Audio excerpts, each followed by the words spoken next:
Startup India ছিল একটি সময়োপযোগী সিদ্ধান্ত। এর প্রেক্ষাপটে ত্রিপুরা স্টার্টআপ পলিসিটিকে একটি শ্রেষ্ঠ নীতি বলেই মনে করছেন মুখ্যমন্ত্রী। ত্রিপুরা স্টার্টআপ পলিসি 2024 রাজ্যের যুবকদের কর্মসংস্থানে দিশা দেখাবে বলে শুক্রবার আশা প্রকাশ করেছেন মুখ্যমন্ত্রী মানিক সাহা। ত্রিপুরা স্টার্টআপ পলিসি 2024-এর সূচনা হলো শুক্রবার। এদিন আগরতলা প্রজ্ঞা ভবনে এক অনুষ্ঠানের মধ্য দিয়ে রাজ্য সরকারের নতুন নীতির সূচনা করলেন মুখ্যমন্ত্রী মানিক সাহা।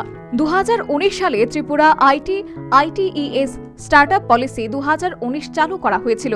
2024-এর 31 মার্চ পর্যন্ত এই পলিসির মেয়াদ ছিল। রাজ্যে আইটিইএস ভিত্তিক স্টার্টআপগুলির জন্য অনুকূল পরিবেশ তৈরি করতে এই পলিসি চালু করা হয়। 26টি আইটি ভিত্তিক স্টার্টআপ এই পলিসিতে নিবন্ধিত ছিল।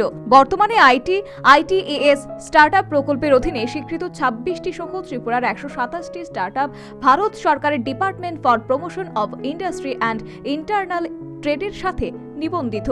অবশিষ্ট এই 101টি স্টার্টআপগুলির সহায়তায় ত্রিপুরা স্টার্টআপ পলিসি 2024 গ্রহণ করা হয়েছে। 2015 সালে কেন্দ্র সরকার স্টার্টআপ ইন্ডিয়া পলিসি গ্রহণ করে।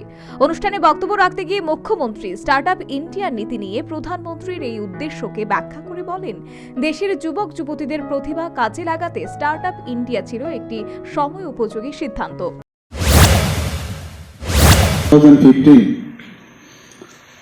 In 15th August from the Ral Kella, he has said that it is very needed to start the startup policy in India because we cannot give all the young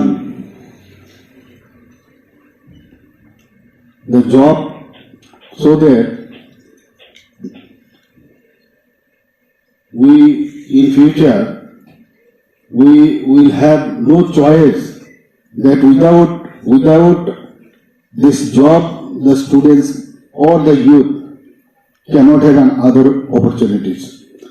So Startup India is a much needed, I think, the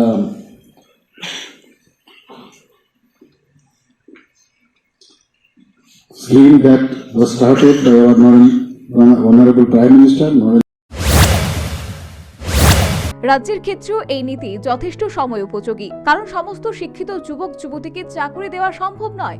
তাই startup পলিসিকে একটি শ্রেষ্ঠ policy হিসেবে মুখ্যমন্ত্রী বললেন।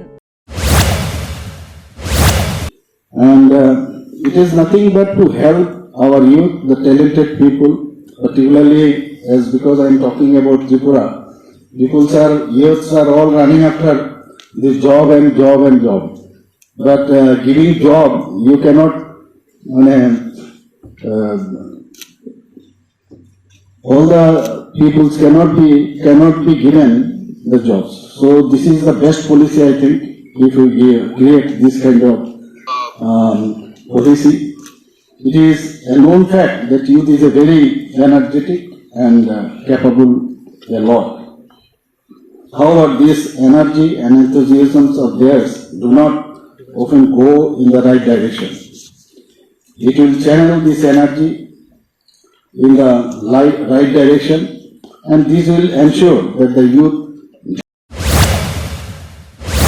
নতুন এই পলিসিতে সমস্ত স্টার্টআপগুলিকে বিভিন্ন ইন্ডাস্ট্রি প্রদান করা হবে, যেমন প্রতি মাসে পরিচালন খরচ বাবদ 20,000 টাকা।